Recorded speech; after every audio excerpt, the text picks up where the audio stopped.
Hi மக்களே, welcome to Charlene's cooking and packing.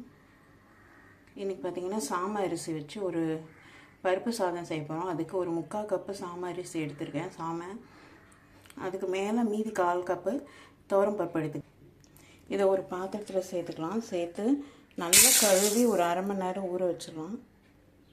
அரிசியும் பருப்பையும் நல்லா கழுவியாச்சு. இதில் ஒரு 2 கப் தண்ணி ஊற்றி ஊற வச்சுக்கலாம். சாதம் செஞ்சிடலாம். ஒரு 2 டேபிள் ஸ்பூன் அளவுக்கு எண்ணெய் ஊற்றிக்கலாம்.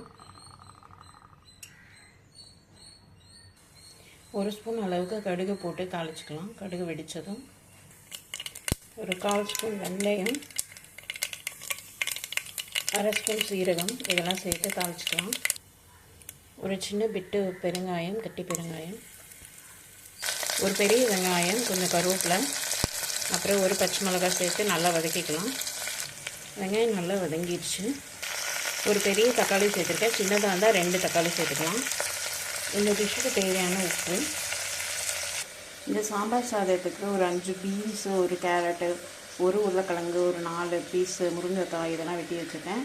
இதில் கத்திரிக்காய் சேர்த்துக்கலாம். வேறு என்னெல்லாம் காய் வேணுமோ அதெல்லாம் சேர்த்துக்கலாம். நான் இதெல்லாம் போட போகிறேன். இதெல்லாம் சேர்த்து நல்லா வதக்கி விட்டுக்கலாம்.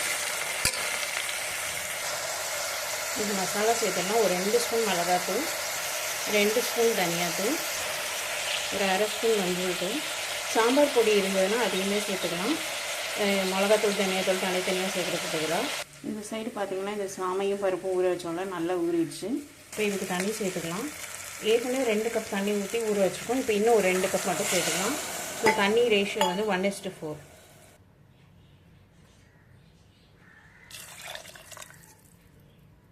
தண்ணி நல்லா கொதிச்சிருச்சு. இப்போ ஊற வச்சுருக்க அரிசியை சேர்த்துக்கலாம்.